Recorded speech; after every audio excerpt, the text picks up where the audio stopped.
Bisyaro.id adalah coaching and consulting firm yang bertujuan untuk membantu memperbaiki bisnis para klien untuk menghasilkan bisnis besar yang sesuai dengan syariah. Misi dari Bisyaro.id adalah menyelamatkan pengusaha dunia dari harta haram. Layanan jasa Bisyaro.id adalah muamalah, business improvement, branding and marketing, akademi, bisnis fasilitator, dan bisnis operator. Untuk info lebih lanjut tentang Bisyaro.id dapat menghubungi admin Bisyaro.id. Dan jangan lupa untuk follow akun media sosial Bisyaro.id. Assalamualaikum warahmatullahi wabarakatuh. Kami Bisyaro.id, Business Improvement and Syariah Act. Kita lanjut lagi ya ke materi kita yang berikutnya, yaitu sekarang membahas mengenai kerugian dan keuntungan di dalam syirkah. Oke. Topiknya adalah mengenai bagaimana bagi rugi, begitu juga bagi hasil di dalam syirkah. Nah, kedua hal ini ya, itu merupakan implikasi-implikasi dari syirkah. Maka memang harus dipahami dalam implementasinya nanti. Jangan sampai ada nilai-nilai di luar yang keharusannya, karena bisa jadi akan menzalimi yang lain. Nah, sekarang kita bicara tentang bagi rugi dan bagi hasil ya. Jadi kerugian dan keuntungan adalah bagian dari implikasi akad. Maka wajib didasarkan pada dalil. Ya, berdasarkan dalil yang diriwayatkan oleh Abdul Razak dalam kitab Al-Jami', penyampaian dari Ali bin Abi Thalib. Ya, beliau berkata, al-wadi'atu alal mal waribhu ala ma astaqalahu alaih. Ya. Jadi kerugian itu didasarkan atas modal. Sedangkan keuntungan didasarkan pada kesepakatan mereka, yaitu pihak-pihak yang bersyirkah. Maka harus diposisikan seperti itu. Memang di dalam syirkah nanti yang akan menerima kerugian atas harta itu adalah para pemodal. Memang itu dalilnya seperti itu. Ya, tapi bukan terus berarti wah, enak dong jadi pengelola tidak ada kerugian. Tidak. Pengelola tetap mendapatkan kerugian. Namun sesuai dengan objek akadnya pengelola, yaitu amalannya. Jadi misalnya 6 bulan ya, 6 bulan syirkah. Ternyata belum dapat keuntungan. Maka apa? Belum ada bagi hasil selama 6 bulan itu. Ya. Maka itu menjadi resiko pengelola. Ya. Kenapa? Karena ternyata hartanya belum melebihi nilai modal. Berarti apa? Belum ada yang dibagi hasilkan. Ternyata 6 bulan berjalan putus syirkah. Karena memang kondisinya defisit atau negatif atau merugi. Nah, setelah 6 bulan yang tadinya misalnya modalnya 100 juta, itu akhirnya putus syirkah. Ternyata modal tinggal 70 juta. Maka memang ada kerugian oleh pemodal sebesar 30 juta. Namun kerugian dari pihak pengelola itu sama sebenarnya, adanya kerugian namun disesuaikan dengan objek akadnya, yaitu apa? Amalannya. Jadi dia rugi beramal selama 6 bulan itu. Maksudnya apa? Selama 6 bulan itu dia ngelola, nggak dapat hasil apa-apa. Itulah kerugian pengelola. Gitu loh. Dan kerugian tenaga itu dianggap equal dengan kerugian harta. Nah, jadi sebenarnya tetap dapat kerugian gitu. Hanya saja memang posisi kerugiannya bukan di harta. Ya, dia sudah capek-capek banting tulang memaksimalkan syirkah tersebut, ternyata juga tidak ada hasilnya selama 6 bulan tersebut. Itulah kerugian bagi pengelola. Nah, sedangkan keuntungan itu berdasarkan kesepakatan. Silakan, mau negosiasi terhadap bagi hasilnya itu silakan. Tinggal yang penting disepakati. Kenapa? Karena di dalam Islam tidak ada skema bakunya. Tidak ada skema bakunya. Maka itu dikembalikan kepada kesepakatan masing-masing.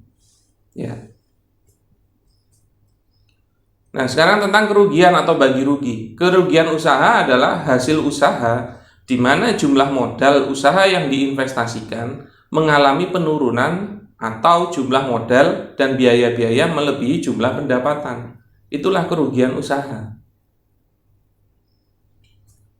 Nah, kerugian itu didasarkan nilai modal.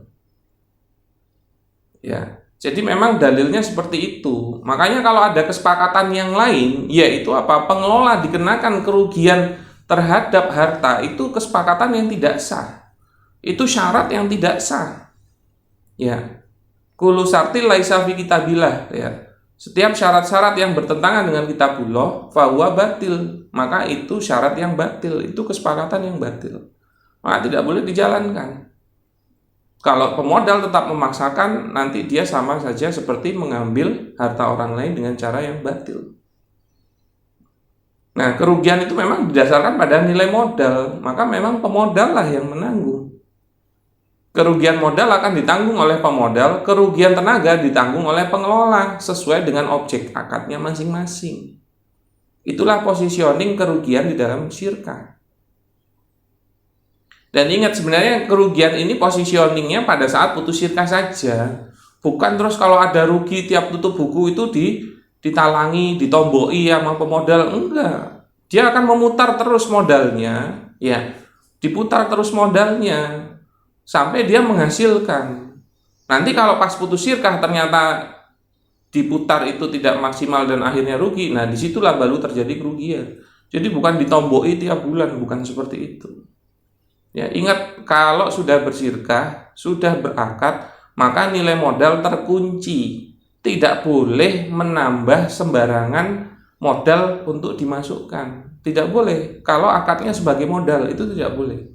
Nanti kita akan jelaskan lebih lanjut di materi yang berikutnya.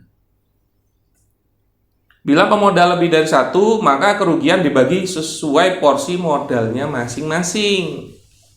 Misal 100 juta, yang satu 60 juta, satunya 40 juta. Maka porsi modal 60-40.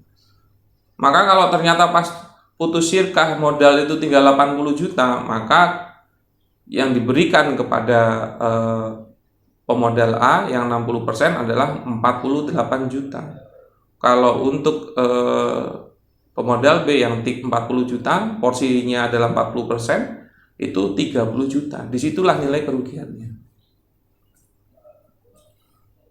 Bila kerugian modal dikenakan kepada pengelola, maka akan menjadi kesepakatan yang tidak sah, seperti yang disampaikan tadi. Jadi kerugian modal itu tidak dapat dikenakan kepada pengelola. Gitu loh. Kenapa? Karena akan menjadi kesepakatan yang tidak sah. Kenapa? Karena hakikatnya syirkah adalah wakalah, yaitu perwakilan. Maka dalam hukum wakalah yang menjadi wakil tidak dikenai kerugian. Gitu. Ya. Nah, ini harus dipahami, konsep wakil ini harus dipahami. Sebenarnya akad ijaroh itu konsepnya wakil. Jadi kalau ada pegawai sudah menjalankan tugasnya, ya, maka apa? Dia tidak terkena kerugian. Gitu loh. Maka kalau ada kesalahan-kesalahan bukan karena bukan dia yang menanggung, sebenarnya begitu. Nah, itu memang pembahasannya di akad wakalah. Pengelola juga akan menanggung kerugian apabila melakukan wan prestasi. Nah, beda kalau memang ternyata dia melakukan wan prestasi. Misalnya lalai atau menyalahi syarat yang diberikan pemodal di awal akad dan akan menjadi dain atau utang yang harus diselesaikan. Begitu kan? Tadinya diminta membuat warung sate, malah jualannya bakso, terus rugi. Maka kalau posisinya seperti itu, pengelola wajib mengganti rugi. Dan itu menjadi tanggungan, dan setiap tanggungan adalah dain atau hutang. Maka dia harus menyelesaikan itu. Maka boleh kalau posisinya seperti itu, pemodal itu meminta penyelesaian kerugian itu, meminta ganti rugi terhadap kerugian tersebut. Nah, bila tidak mampu langsung menyelesaikan dain tersebut, nah ini yang pengelolanya tadi lalai, dia belum bisa menyelesaikannya, ya, dan akhirnya menjadi utang yang harus diselesaikan, ya, tapi belum mampu menyelesaikannya. Nah, disinilah memang terjadi hutang itu dan baru boleh minta jaminan.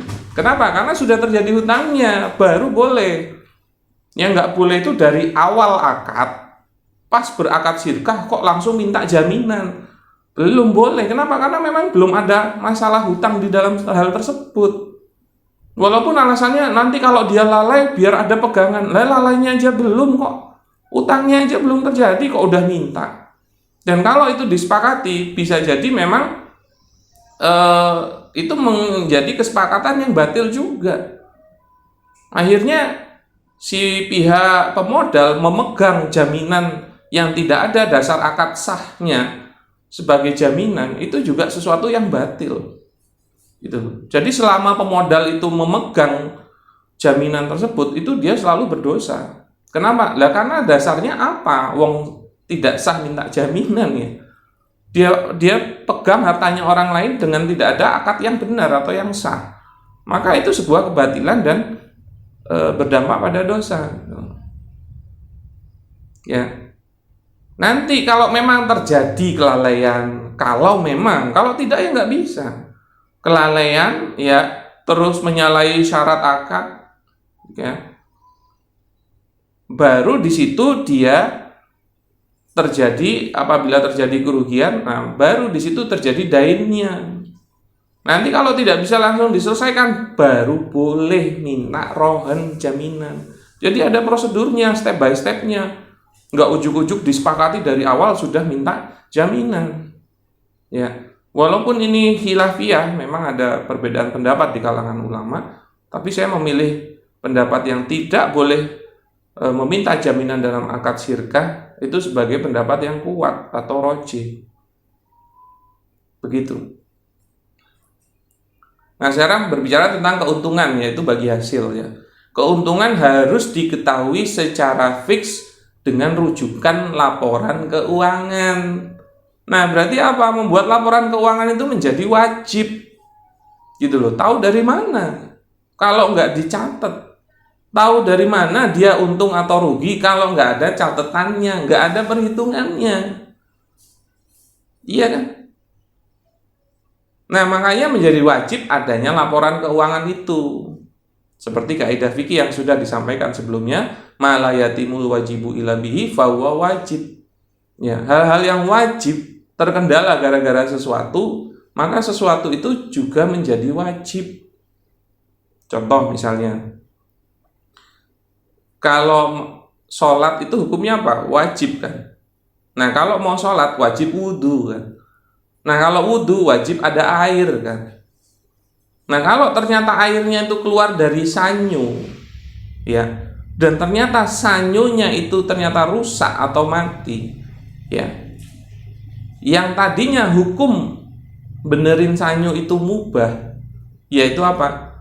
Mau dibenerin silahkan, nggak dibenerin silahkan. Itu jadi wajib, gitu loh. Gara-gara apa? Hukum sholatnya wajib. Ya, sholat hukumnya wajib, sedangkan sholat itu harus wudhu dulu. Nah, wudhu itu jadi wajib kalau mau sholat. Nah, terus ternyata wudhu itu juga wajib pakai air. Nah, airnya cuma keluar lewat sanyo.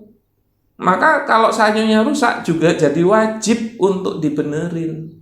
Padahal hukum asalnya mubah itu. Boleh dibenerin silahkan, nggak dibenerin juga silahkan. Hanya gara-gara sesuatu yang wajib. Nah, sekarang kalau di dalam syirkah itu nanti memang wajib mengimplementasi bisnis. Bisnis tujuannya adalah keuntungan. Maka berapa keuntungannya itu harus dikasih tahu atau dicari tahu kan. Itu wajib ada begitu loh. Lah terus mau ngapain orang syirkah kok nggak dalam rangka nyari keuntungan tuh? Yang mana sudah dijelaskan di penjelasan awal bahwasannya yang namanya syirkah tujuannya because diribhi, tujuannya adalah mendapatkan keuntungan. Maka mencari tahu nilai keuntungan ini jadi wajib. Taunya dari mana? Laporan keuangan. Maka laporan keuangan yang jadi wajib. Nah, kalau pengelolanya bisa buat laporan keuangannya ya sudah tersolusikan. Tapi kalau enggak, dia wajib mencari solusi. Bisa dengan meng-hire orang. Kan begitu. Nah, pembagian keuntungan harus berdasarkan nisbah bagi hasil, bukan nilai tertentu yang ditetapkan sedari awal. Itu nggak boleh. Contoh, misalnya, Pak, kalau invest di kami, ya 10 juta, nanti dapat 10% tiap bulan. Oh iya? Secara pasti iya. Jadi Bapak kalau invest 10, dapat 1 juta sebulan. Waduh, boleh tuh. Ya udah nih saya ada 30 juta, maka akan dapat 3 juta tiap bulan. Iya Pak. Nah ini nggak bisa sirkah kayak gini nih. Pasti itu money game, abal-abal itu. Dan dapat dari mana uang 3 juta itu? Beda kalau memang berdasarkan persentase keuntungan, ini dari nilai yang ditetapkan di awal. Nggak bisa. Ya, dan ini juga termasuk salah satu yang bisa jatuhnya menjadi riba. Nah, nisbah bagi hasil berdasarkan kesepakatan. Jadi para pelaku sirkah melakukan kesepakatan atau negosiasi atas nilai nisbah bagi hasil tersebut pada saat akad. Jadi memang bagi hasil itu harus ada di awal akad. Ya, agar apa? Agar tidak goror sirkahnya nanti bagi hasilnya berapa. Ya. Nah, ini harus ada pada saat berakad. Oke. Nah, nanti penjelasan lebih lanjutnya. Bagi hasil hanya akan diberikan nih, satu lagi nih, bagi hasil hanya akan diberikan kepada para pelaku syirkah, tidak boleh kepada selain mereka, termasuk bila mau disedekahkan sebagian bagi hasil kepada pihak lain, maka hal ini tidak sah. Kenapa? Karena pihak lain tersebut bukanlah pelaku syirkah yang tidak mempunyai hak atas bagi hasil tersebut. Contoh, si A dan si B syirkah. Oke. Terus dia bilang, oke, gini, biar berkah nih syirkahnya nih. Kita bagi hasilnya 45%. Lalu yang 10%-nya nanti kita sedekahin tiap bulan ke panti A misalnya begitu. Maka kan sebenarnya hanya 90%, yang 10%-nya kepada pihak lain yang bukan pelaku akad. Maka itu tidak boleh. Kenapa? Karena dia bukan pelaku akad kok dapat bagi hasil. Pertanyaannya, dia menerima kerugian apa dong? Kok bisa masuk wong bukan pelaku akad? Maka tidak bisa memberikan bagi hasil kepada pihak lain selain pelaku akad. Itu tidak bisa. Makanya rukunnya itu fix ya, clear. Bahwasanya ada pelaku akad dan hanya pelaku akad sajalah yang mempunyai hak. Gitu loh. Terhadap bagi hasil. Maka apa? Memporsikan bagi hasil kepada pihak lain selain pelaku akad di awal akad atau disepakati di dalam akad, itu adalah kesepakatan yang tidak sah, gitu loh. Beda kalau ternyata dia tidak masuk di posisi bagi hasil, beda. Jadi di tengah pengelolaan keuangan memang oke, kita sama-sama sepakat kita akan bersedekah kepada panti A. Tapi itu perhitungannya di keuangan, di laporan keuangan misalnya di biaya ataupun beban. Ya, adanya pengeluaran itu boleh kalau disepakati. Ya, tapi kalau dia diposisikan sebagai porsi bagi hasil tidak boleh. Karena bagi hasil hanya haknya para pelaku syirkah. Clear. Ya. Jadi hati-hati, berniat baik, ya mau melakukan sesuatu jangan sampai salah caranya karena khawatirnya malah menjadi dosa begitu loh. Makanya kenapa beramal itu harus sesuai dengan syariah. Hadisnya kan man amila amalan laisa alaihi amruna fa huwa raddun. Barang siapa yang beramal tidak seperti amalanku, yaitu amalannya Rasul, berarti yang sesuai syariat, maka amalan itu tertolak gitu loh. Ya. Memang hadis ini lebih sering dimasukin kepada hal ibadah, tapi hadis ini sebenarnya bermakna umum. Timu amalah pun seperti itu. Ya. Maka apa? Diposisikan dengan benar. Begitu. Bagi hasil yang benar adalah dari keuntungan atau profit sharing, bukan dari modal, karena akan menjadi riba lagi kan. Dan bukan dari revenue sharing, karena apa? Masih horor, belum tentu untung. Ingat tujuan dari syirkah bikos diribhi. Aribhu itulah yang menjadi tujuan. Ya, dan aribhu atau keuntungan itulah yang akan dibagi hasil. Maka kalau dia posisinya belum sebagai keuntungan, ya belum bisa dibagi hasil. Jangan dipaksa, makanya revenue sharing itu nggak bisa. Apalagi persentase dari omset, nggak bisa. Apalagi dari modal gitu loh. Modal itu kan masih nilai baku, belum dia apa-apain kok udah diminta bagian. Dan itu bisa jatuh riba. Makanya posisinya harus benar. Nah, bagi hasil dilakukan apabila keuntungan atau total harta sudah melebihi nilai modal atau BEP Bila keuntungan atau total harta belum melebihi BEP, maka tidak ada yang akan dibagi hasilkan gitu. Kenapa? Karena kita harus posisikan itu untung dulu baru dibagi hasil. Taunya dari mana? Berarti harusnya nilai modal itu aman kan? Nggak mungkin yang namanya untung itu nggak mungkin yang namanya untung itu sebelum nilai modal terlampaui gitu loh. Makanya memang nanti modal itu akan dikelola terus ya, misalnya 100 juta dikelola terus. Kalau melebihi 100 juta itu baru untung ya, misalnya 110 ada untung 10 juta. Maka itu yang akan dibagi hasil 10 juta itu. Jadi 100 jutanya ya jangan dibagi-bagi, namanya juga modal. Itu untuk dikelola, bukan untuk dibagi-bagi. Gitu loh.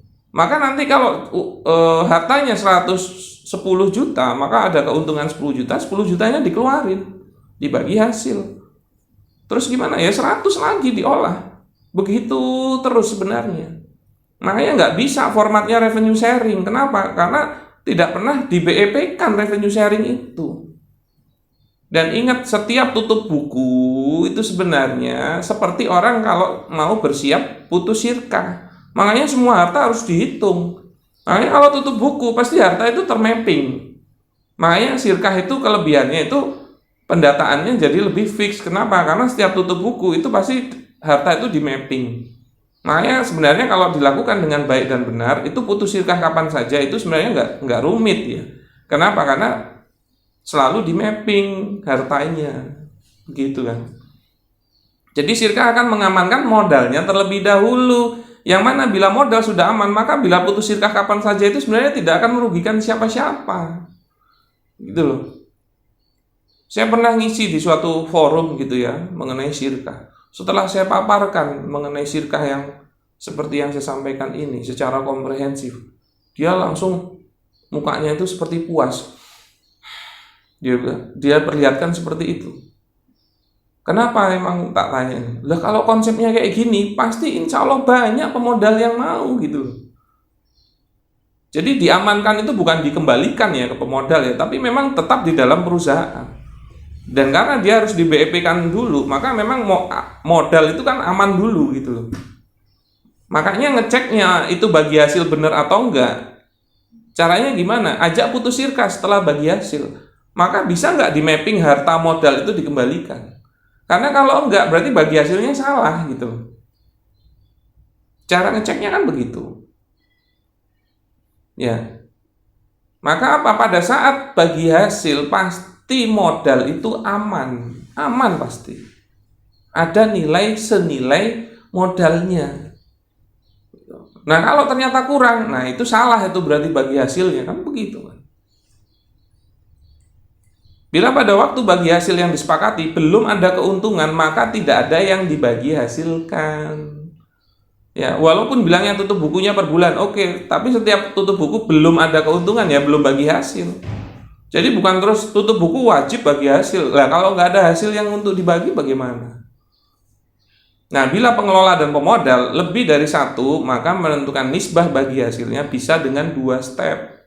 Ya, yaitu step 1 nisbah dari sisi pengelola dan pemodal.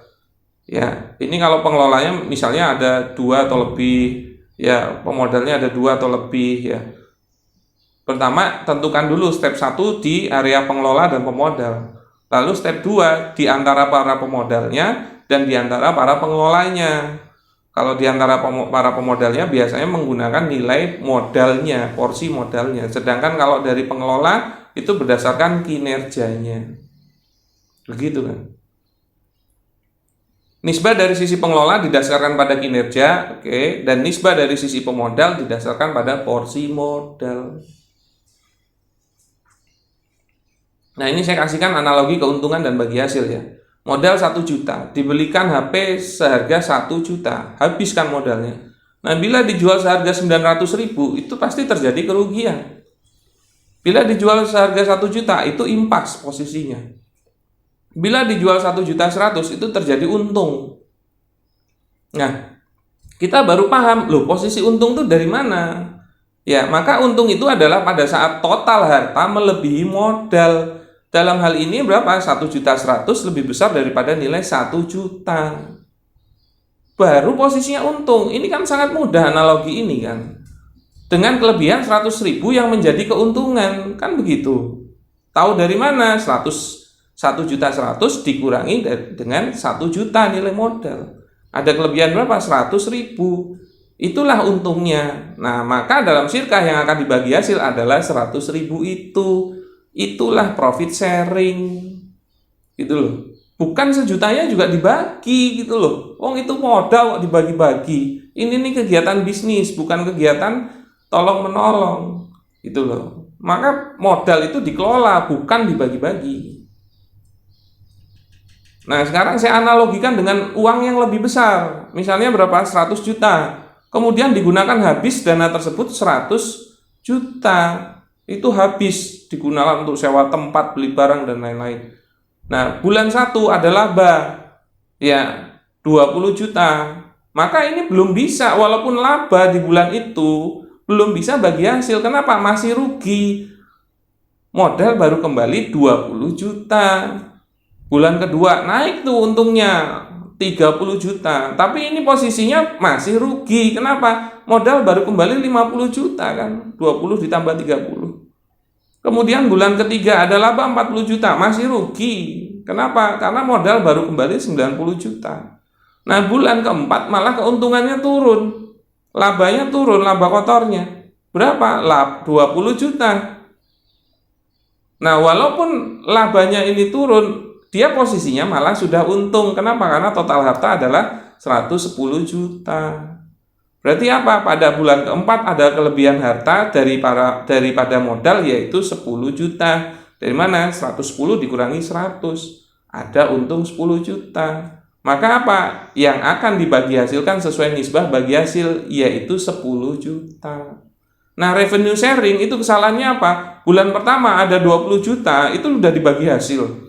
Bulan kedua ada laba 30 juta, itu dibagi hasil. Bulan ketiga begitu, bulan keempat. Saya tanya, kapan itu modalnya di BEP kan? Kapan modalnya diamankan? Nggak bakalan pernah itu, dedel duel itu malah. Nanti pas putus syirkah, dia nggak bisa kembaliin modal. Padahal posisinya untung terus, katanya begitu kan, bagi hasil terus. Lah kok pas kembaliin modal nggak ada modalnya. Dedel duel itu. Makanya sebenarnya revenue sharing ini tertolak gitu loh. Tidak bisa sistem bagi hasil dengan revenue sharing. Tuh. Kenapa? Karena modal tidak pernah diamankan. Berarti apa? Sebenarnya pas bagi hasil itu posisi belum untung lah, kok udah dibagi-bagi. Yang ada sebenarnya apa? Modal itu yang dibagi-bagi. Makanya apa? Posisinya menjadi tidak pintar kalau ternyata ada pemodal yang mau dengan sistem revenue sharing. Kenapa? Karena itu sebenarnya modalnya dia itu dibagi-bagi. Lah kok malah mau? Iya kan? Nah, itulah analogi keuntungan, ya. Nah, berarti materi mengenai bagi rugi dan bagi hasil, keuntungan dan kerugian sudah kita sampaikan, ya. Ikuti terus materi yang berikutnya, yaitu mengenai waktu bagi hasil dan jangka syirkah. Begitu. Assalamualaikum warahmatullahi wabarakatuh. Bisyaro.id adalah coaching and consulting firm yang bertujuan untuk membantu memperbaiki bisnis para klien untuk menghasilkan bisnis besar yang sesuai dengan syariah. Misi dari Bisyaro.id adalah menyelamatkan pengusaha dunia dari harta haram. Layanan jasa Bisyaro.id adalah muamalah, business improvement, branding and marketing, akademi, bisnis fasilitator, dan bisnis operator. Untuk info lebih lanjut tentang Bisyaro.id dapat menghubungi admin Bisyaro.id. Dan jangan lupa untuk follow akun media sosial Bisyaro.id.